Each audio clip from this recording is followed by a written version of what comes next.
Okay, so today we're cracking open a story that honestly sounds like it was ripped straight from a Hollywood script. We're talking about secret funds, government conspiracies, and a sum of money so ridiculously large it's hard to even wrap your head around it. This all comes from the claims made in a book called Dirty Laundry. So let's start with this quote. It was reportedly said by former President George H.W. Bush to a reporter way back in 1992. I mean, that's a pretty heavy thing for one of the most powerful men in the world to say, right? It just hangs in the air. So, what on earth was he talking about? What could possibly be so bad that it would get that kind of reaction? Well, according to the book Dirty Laundry, the answer is a secret so unbelievably massive, it's almost hard to swallow. Let's dig in.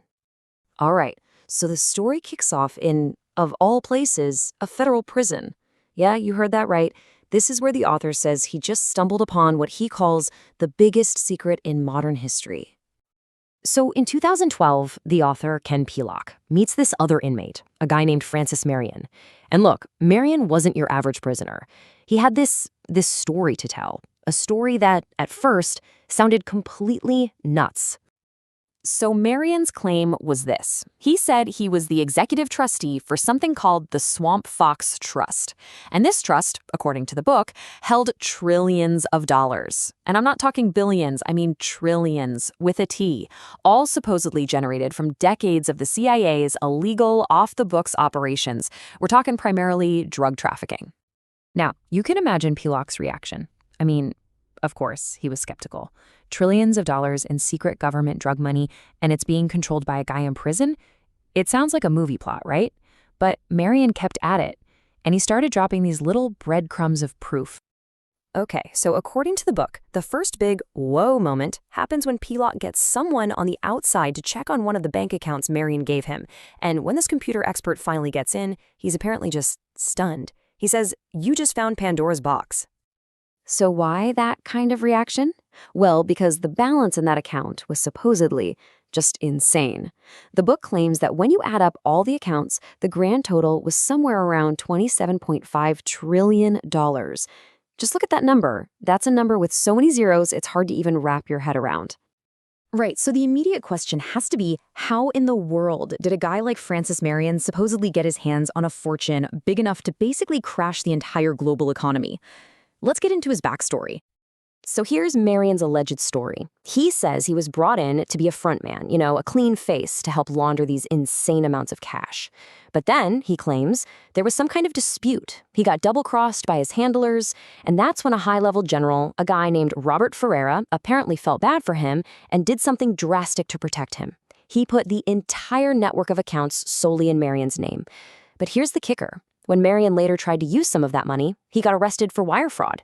And the government's case against him? That the accounts he was trying to use didn't exist.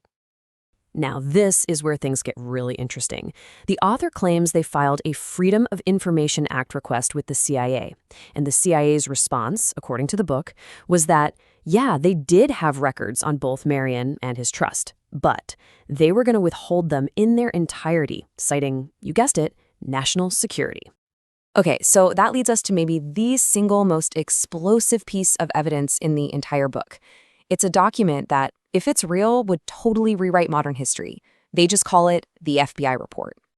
And Marion's claim was that this wasn't just some memo. Nope.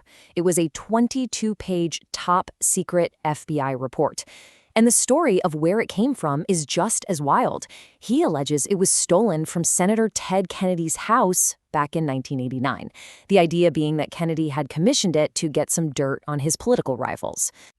So what was supposedly in this bombshell report? Well, it laid out this whole conspiracy called Operation Eagle II. It all supposedly started back in the 60s with a plan by CIA Director Richard Helms for a self-funding slush fund for covert ops. Then, during the Vietnam era, this plan allegedly ballooned into a massive drug smuggling operation. The report even names a so-called Gang of Five who are running the show, and it claims one of them was a young George H.W. Bush. And get this. It concludes that Bush's appointment as CIA Director in '76 was specifically to wash away any traces of the whole thing. So imagine you have this unbelievable story and what you believe is a top secret report to back it up. The author and his buddies say they tried to get the word out, but what happened next, according to the book, wasn't a big investigation or even a flat-out denial. It was something way more creepy, just a total wall of silence. The book says they tried to do everything by the book. They literally hand-delivered the report to the FBI, only for an agent to allegedly brush it off as too old, but also warn them not to have it. They sent a 90-page package of documents to the Attorney General. They even sent materials to the White House, to President George W. Bush and Dick Cheney. They even went so far as to contact the IRS, offering to pay taxes on their share of the money just to force someone, anyone, to officially acknowledge it existed. And this really lays out the pattern of alleged inaction the book describes. You present the FBI with a supposed top-secret report detailing massive crimes. You get ignored. You notify the Attorney General about felonies. Crickets. You inform 9 Supreme Court justices. Nothing. You offer to pay the IRS taxes on trillions of dollars in offshore funds, and they do absolutely nothing. It's just a void. So after all of this, after this absolutely wild narrative, the book kind of leaves us at a fork in the road. We're left facing this really fundamental question about what you're supposed to believe when a story is this huge and this disturbing. So let's just quickly recap the book's main points, right? You've got an inmate who claims he controls a secret multi-trillion-dollar CIA/fund. The proof offered includes a claimed bank verification and an allegedly stolen top-secret FBI report.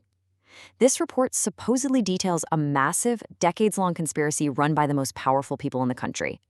And to top it all off, every single attempt to report these supposed crimes is met with total silence.